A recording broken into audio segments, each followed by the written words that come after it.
have got the musharaka, the murabaha, and all those financing vehicles represent very good opportunities for the mortgage market to grow. In addition, we've got lots of changes going on across the leasing law, where we're currently working on the new laws and regulations related to leasing, and maybe, who knows, there could be a great potential for Islamic finance to step in this area as well. Taking it from there, we will start by introducing our distinguished panelists. So everyone, please go ahead and introduce yourself. Emad El Sahhar, it's lovely. Thank you for the invitation. Thank you for the good introduction. And when I look at today's event, I get two labels: Africa and Islamic Finance. There are too many common features between the two labels, Africa and Islamic Finance. When I look at these two names, I find come to my mind directly unlimited resources and untapped opportunities. Africa is very rich in resources, many resources, but not utilized efficiently. Also, Islamic banking is having a lot of tools that could be used in a proper way to add value to the community. So, common features are there. I don't like to take much time, but this is introduction. I have to look at it this way. We have two things that both of them have unlimited resources. But due to the lack of vision, the lack of leadership, don't tell me where is it, in fact we'll try to find it out about it now, that leads to that we don't utilize it. We don't tap it. Moving on, we would like to get the expertise of Mr. Dunya, where you originally come from a capital market background. I hear ratings is one of the key platforms, or sometimes with the Bloomberg for the capital market. We've done a lot of work on Sukuk, and definitely with your expertise, if you could shed light on the outlook of Egypt or Africa versus other markets, what's the potential for Islamic banking or the Islamic capital markets and mutual funds to grow, or different types of funds, and maybe we can take this from you. Absolutely. So when we talk, I'm just going to give you some statistics to set the stage, and then I'm going to build the argument about Islamic finance, or the terms Islamic finance actually have. So when you look at Africa, you have a population of around 1 billion Muslims, I think 1.2 to 1.1 million. We have, as my friend said, 500 million Muslims. The majority of the Muslim countries are local Africa. We have a highly concentrated Muslim population. And if you look at, you measure the economy of the amount of companies, number of companies that represents this economy, and GDP of course, and the capitalization, what's the valuation, how much these businesses worth. So in Africa, I think you have around 1,000 plus companies with a market capitalization of around $1 trillion, $1 trillion. As an economy, we haven't spoken about Islamic finance or Sharia. Now, amazingly, only 15% are Sharia that would qualify or be rated as the operating leverage needs of the operations as Sharia practices. And then we want to take this and compare it to Europe and the United States. So if you compare this to Europe, the population is around 700 million, and they have around number of companies around 7,000 companies. And the valuation of these companies is $31 trillion. So it's 31x what Africa has, and they have less population, by 30%. And if you look at the number of companies that are Sharia compliant, you will see around 30% we operate the businesses as Sharia. And they're very, very successful, and their valuation is much bigger than the conventional ones. Now, if you move to the United States, you'll be shocked. Why? We have a population of around 300 million, and their number of companies is actually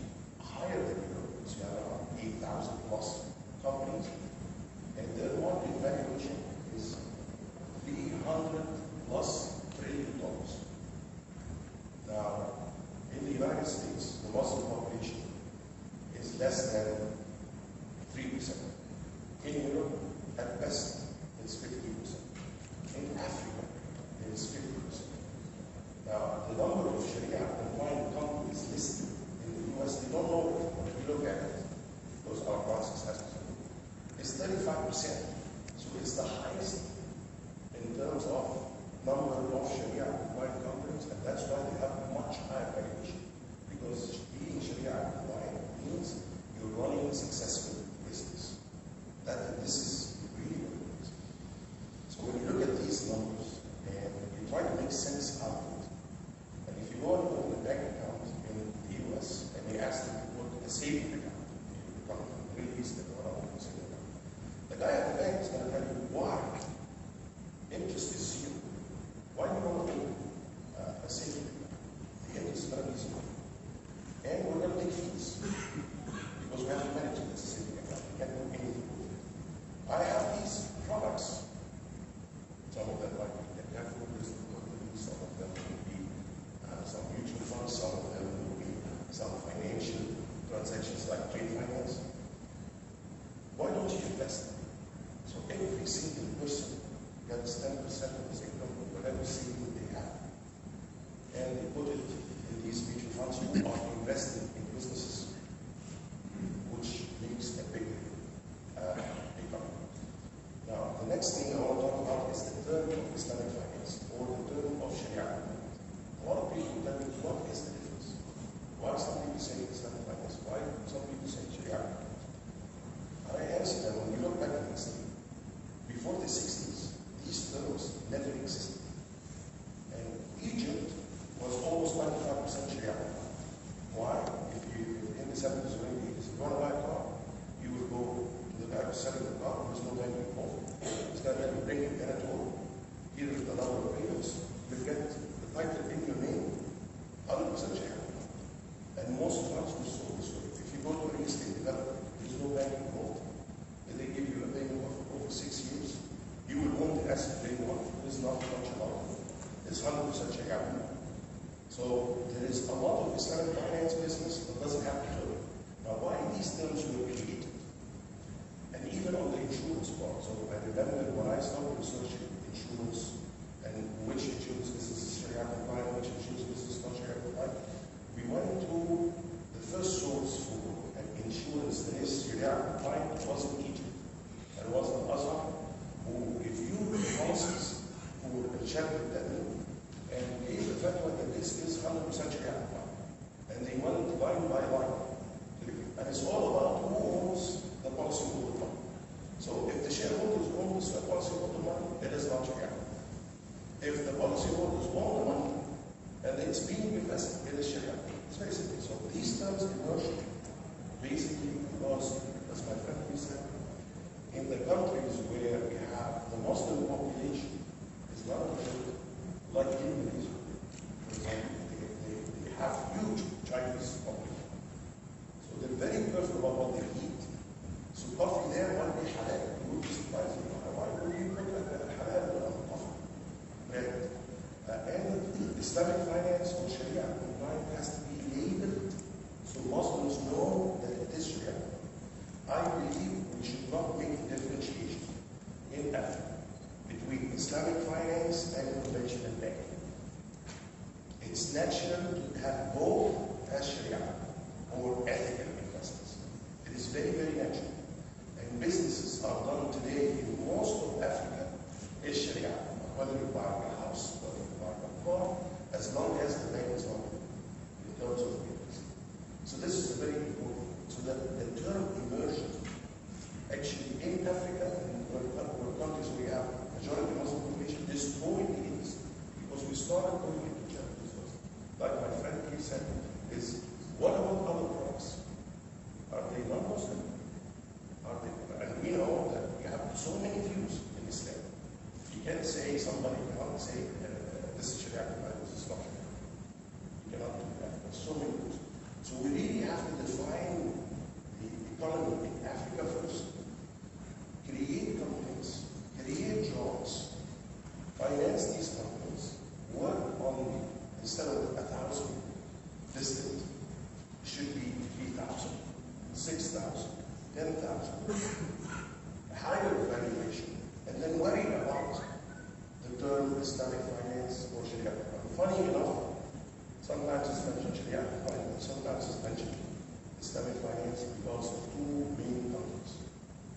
One is the United States, and another one is Saudi Arabia. So in Saudi Arabia, when they put together the Islamic bank, the government said, you cannot name this as an Islamic bank. What about other banks?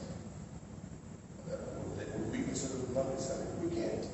So they came with the term Sharia. When you go to the US and you talk about a Sharia compliant fund, it puts people off. Because Sharia for them means a major issue. So they said, you know what, how about we use Islamic finance and use Islamic, but the two terms should vanish completely. We should not be concerned on Islamic finance as a term or Sharia compliant. We should make sure that the economy is growing and naturally the people here will be doing business and they have the education. If they go and get a mortgage from a bank with an interest over 30 years, they're going to be stretched, they're going to be able to do it. If they buy real estate, payment plan is 6 years, I have the title the first day, I can sell it. The next day I can make money, they're taking a risk with me. This is Sharia. Okay, building on this, actually, and moving now to an end, there's always an argument about financial inclusion and access to financial MSCs. There's one of the sides that was taking the stance that banks has been trying to do their best actually to provide access to finance to MSCs. The other stance would say that actually most of the work that has been recently done shows that crowdfunding concepts, venture capital, and probably microfinance institutions do play a very important role in trying to provide access to finance to MSCs. Looking at this argument, actually, first we would like to address the stance of Islamic banks in their role in trying to support access to finance to SMEs, and maybe through your experience you can share with the audience what do you think about the role of Islamic banks, what was done so far, maybe in terms of statistics, and what's your prospects for the future in this regard. Before going on to MSMEs, I want to go back to the point because I agree and disagree. I agree with her that the value adding is much more important than the labor. But I disagree about who could decide about it is Sharia compliant or is not Sharia compliant. Let me look at it in a different way. I'll go back to your question regarding the inclusion part and other reasons. Why Islamic Bank? Why not convention? We have to ask this, why Islamic Bank? Why do we need Islamic Bank? Till today, Islamic Bank in the market all over the world, not only in Egypt. I call it skilled Islamic Bank. Not for credit. It is just copy and paste for the conventional practice. Exactly. As far as it is just following others, it is a skilled Islamic Bank. But in spite of it, there is still a difference that nobody can deny, which is a contract. The contract is different. Should be different. Otherwise, Sharia supervisory will not approve it. So, is it required to have a contract? Is it enough? No, it's not enough. But it is very important. I go back to Mr. Tony. Do I have to do it? When you go to the supermarket in the States, which checking you choose? The Sharia compliant, the Slata, the Sharia, or the other? Is there a difference between any of them? No, it doesn't look that there's a difference. Even if you open and eat it, you may not find a difference. But Sharia told us you have to include it. You have to look at it this way. Because we got to know later on that when the bad goes with the viruses. So Sharia compliant is required. We don't have it for grade, we need it for grade. How do we introduce it for grade? See, if I look at the market nowadays, and look at it with two pillars, vertical and horizontal.